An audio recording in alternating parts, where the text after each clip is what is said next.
მოგესალმებით კოლეგებო, ვიწყებთ პარლამენტის რეგიონალური პოლიტიკისა და თვითმმართველობის კომიტეტის სხდომას. Ქორუმი გვაქვს. გთხოვთ დავამტკიცოთ დღის წესრიგით მოცემული ეს ერთი საკითხი საქართველოს ორგანულ კანონში ადგილობრივი თვითმმართველობის კოდექსი ცვლილებების შეტანის შესახებ. კი ბატონო, განსახილველი საკითხი მოგეხსენებათ.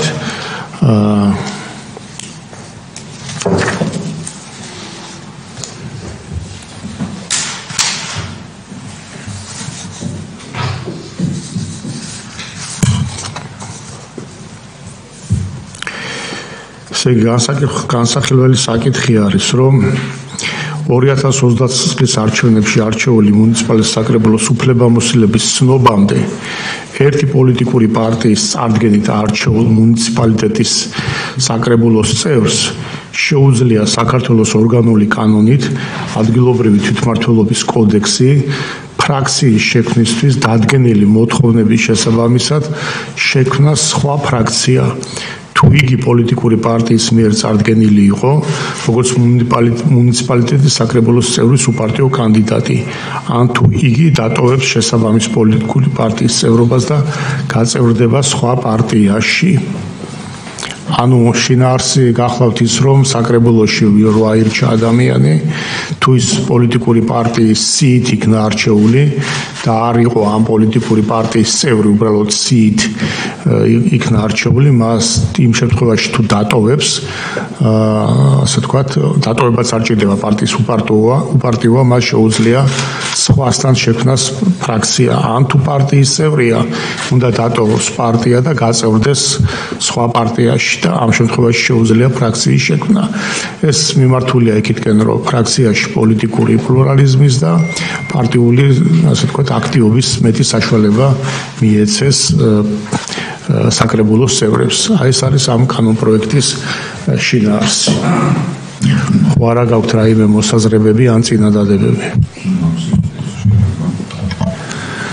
მოგესალმებით ყველას. რა თქმა უნდა, მისასალმებელია ესეთი ნაბიჯები, რაც საკრებულოს საქმიანობას კიდევ უფრო მეტად ეფექტურს გახდის და შესაბამისად უფრო მოქნილს. მე ერთი მოსაზრება მექნება იქიდან პრაქტიკიდან გამომდინარე, რომ კიდევ უფრო მეტად მოქნილი რომ იყოს საკრებულოს საქმიანობა, ხომ არ გვეფიქრა იმაზე, რომ დავამატოთ ახალი პოზიცია, რომელიც შეიძლება იყოს კომისიის თავმჯდომარის მოადგილე. ხშირ შემთხვევაში კომისიის თავმჯდომარეები, რაღაც გარკვეული მიზეზის შესაბამისად საპატიო მიზეზებზე მაქვს რა თქმა უნდა საუბარი, შეიძლება რაღაც მომენტში არ ესწრებოდეს, ან ვერ მოახერხოს კომისიის ჩატარება, რამაც გარკვეულ დროს შეიძლება შეაფერხოს საკრებულოს ფუნქციონირება. და შესაბამისად, თუ ჩვენ გვეყოლება ადგილზე მოადგილე, რომელიც შეძლებს მისი მოვალეობის შესრულებას ასეთ სიტუაციაში, შესაბამისად შეფერხება აღარ შეექმნება საკრებულოს საქმიანობას. და იქნებ გავითვალისწინოთ ეს მოსაზრებაც. ბატონო ანზორდა ბატონო. ეს ვეთანხმები ჩვენ კოლეგას ამაზე ადრეს ქონდა საუბარი, თუ განვიხილავთ ძალიან კარგი იქნება ეს თემა.